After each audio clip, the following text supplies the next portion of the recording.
जी नईम हैदर पंजौता साहब, खान साहब से आपकी ताज़ा तरीन मुलाकात हुई है, क्या कुछ बात हुई, क्या गुफ्तगू हुई बताइएगा, और केसेस के हवाले से भी अब अहम डेवलपमेंट सामने आ रही है, बताइएगा। देखिए, बहुत शुक्रिया, बड़ी नवाजिश जहांगीर भाई, आप हमेशा बड़ा प्यार देते हैं, मोहब्बत देते हैं। खान साहब से मुलाकात हुई है और खान साहब के हौसले, हिम्मत, जज्बा, वो जैसा आपको पता है कि बुलंद खान साहब ने जो रेफरेंस है उसके ऊपर दस्तखत कर दिए हैं, जो आमर फारूक साहब के ख़िलाफ़ सुप्रीम जुडिशल कौंसिल में जा रहा है। और उन्होंने दस्तखत, हमने जब बताया कि ये आमर फारूक साहब वाला जी रेफरेंस है, तो खान साहब ने कहा कि अच्छा ये वो वाला है। तो हमने कहा जी ये वो वाला रेफरेंस है। तो खान साहब ने कहा कि इसके ऊपर दें फ़ौरन दें। और खान साहब ने देखा, उन्होंने कहा कि इसके अंदर ठीक लिखा बनाया। हमने कहा जी जो आज तक जितनी ज़्यादतियाँ की गई हैं, एक एक चीज़ को उसके अंदर हमने मेंशन किया है। खान साहब ने उसके ऊपर भी दस्तखत कर दिए हैं। और जो काजी फायजी साहब हैं उनके हवाले से भी एक हमने दरख्वास्त दी है कि कैसे काजी फायजी साहब की अहलिया जो है इमरान खान के ख़िलाफ़ बयान देती रहीं और इमरान खान के ख़िलाफ़ कार्रवाइयों का मुतालबा करती रहीं। वो चीज़ भी, वो एप्लीकेशन भी खान साहब ने देखी और उसके ऊपर भी खान साहब ने दस्तखत कर दिए हैं। तो आप देखेंगे कि इंशाअल्लाह ताला वो जल्द उसमें हम कर देंगे। और आमर फारूक साहब के ऊपर भी हमारा एक लाएअमल बनाया है कि हम एक लीगल टीम जो सारी है वो हम जाएं और जाकर ओपन कोर्ट के अंदर भी उनके ऊपर अब हम इतराज़ करेंगे, क्योंकि अब ये टाइम आ गया है कि खुलकर सामने जो है वो अदालत को बात की जाए। क्योंकि पहले इंस्ट्रक्शंस जो हैं जिस हद तक होती थी कि आपने रेफरेंस दायर करना है या नहीं करना, उस हद तक थी। अब क्योंकि रेफरेंस वाला मामला आ गया है तो लिहाजा हम खुल के जाएंगे और उनसे कहेंगे कि जनाब आप शफकत फरमाएँ, खान साहब को आप पे एतमाद नहीं है तो आप केसेस जो हैं वो ना सुनें। तो रेफरेंस कब तक दायर करेंगे आप लोग? आज हमारी तैयारी है कि आज ही हो सकता है, अभी दायर हो गया और हमने टीम भिजवाई हुई है रेफरेंस के हवाले से। और इंशाअल्लाह ताला रेफरेंस जो ही दायर होगा आपको सारी अपडेट्स मिल जाएंगी। और इसके अलावा जो अपना आपके हैं चीफ़ इलेक्शन कमिश्नर, तो खान साहब ने उनको भी पूछा कि वो जो रेफरेंस था वो क्या बना।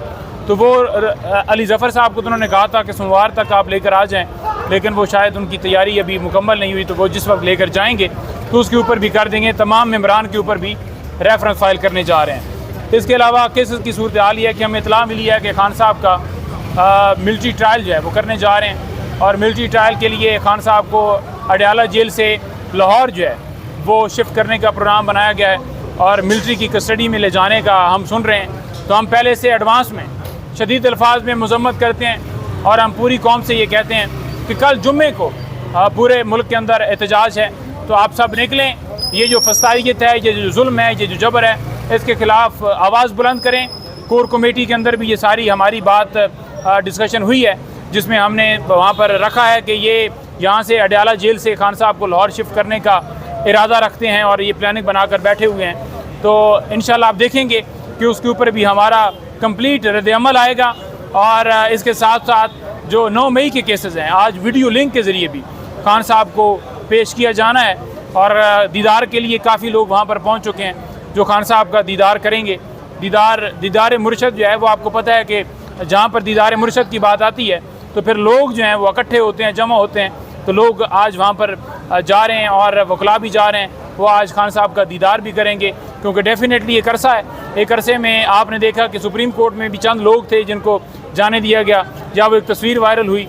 तो आज हो सकता है फिर एक नई तस्वीर आए। हम तो ये हर वक्त ख्वाहिश करते हैं कि खान साहब भी हमें नज़र आए हर जगह पर, लेकिन जब बैठते हैं टीवी पर तो ये कार्टून, कोई गंजा, कोई पीला, कोई नीला, वो हमें नज़र आता है। तो ये सूरत हाल है जी। कोई और सवाल है? इस हवाले से क्या आपको लग रहा है जो लाहौर हाई कोर्ट में केसेस लगे हुए हैं उसमें क्या उम्मीद है कि आप लोगों के हक़ में फैसला आ सकता है? क्या अभी तक जो समाअत हुई है? देखें, जो सुप्रीम कोर्ट जो वहाँ पर केसेस लगे हुए हैं, हमें पूरी उम्मीद है कि जेल ट्रायल यहाँ पर इस्लामाबाद हाई कोर्ट में बड़ा अच्छा फ़ैसला है, जहाँ पर फवाद चौधरी की तरफ से एक पटिशन दायर की गई थी कि जेल ट्रायल इलेक्शन जो है तौहीन इलेक्शन कमीशन उसके अंदर ना किया जाए। तो अदालत ने फ़ैसला दिया है, जेल ट्रायल को कलअदम करार दिया है। और हम उम्मीद रखते हैं कि मिलिट्री ट्रायल को भी चैलेंज कर दिया गया है कि उस जो जेल ट्रायल है वो ना किया जाए। जो जेल ट्रायल करने का इनका प्रोग्राम है, तो अब उसके अंदर सलमान सफदर साहब वहाँ पर ये पटिशन लेकर लाहौर हाई कोर्ट के अंदर जा चुके हैं। और हम यही सदा करते हैं कि फ़ेयर ट्रायल हर एक का हक़ है। आइन का आर्टिकल 10A बड़ा वाज़ेह है जो कि हर शहरी को फ़ेयर ट्रायल का हक़ देता है। तो फेयर ट्रायल ही हमारी इस्तदा है कि फेयर ट्रायल दिया जाए, ये ना हो कि बंद कमरे के अंदर सज़ाएँ सुनाई जाएँ। और वहाँ पर काजी फैसल साहब जो हैं वो कहते हैं कि गर्मियों की छुट्टियों के अंदर भी रिव्यू पटिशन लगा कर मखसूस नशिस्तें किसी सूरत जो है नून लीग को, पीपल्स पार्टी को दी जाएँ। अच्छा, नए तोशाखाना केस में क्या पेशरफ्त हुई आज, जो नए तोशाखाना केस लगा हुआ है इस्लामाबाद हाई कोर्ट में? कोई सुना है कि एतराज़ भी किया है जस्टिस आमिर फारूक के ऊपर? देखें, वो एतराज़ जो है वो हमारी प्लानिंग के तहत ही हुआ है, और एतराज़ भी इसलिए किया है क्योंकि जब आप इंसाफ ना दें, जब आप इंसाफ ना दे रहे हों तो डेफिनेटली ये सारी सूरत हाल है। और खान साहब ने बिलखसूस जो है वो तमाम अली ज़फ़र साहब, सलमान अकरम राय साहब और बाकी जितने हैं, शुएब जहीन साहब, सबको कहा था कि आप जाइएगा और जाकर जो है जो एज ए टीम जो है वहाँ पर जाकर उनसे बात कीजिएगा कि आप केसेस ना सुने। मुझे पूरी उम्मीद है कि सारी टीम वहाँ पर गई होगी और सब ने जाकर कहा होगा, और यही है कि हम ये कहते हैं कि वो केसेस से पीछे हट जाएँ। तोशाखाना केस के अंदर जो गिरफ्तारी डाली गई है उस वक्त डाली गई है जब खान साहब और बीबी साहबा ने बेल्स फाइल कर दी थी, वो गैर कानूनी गिरफ्तारी है।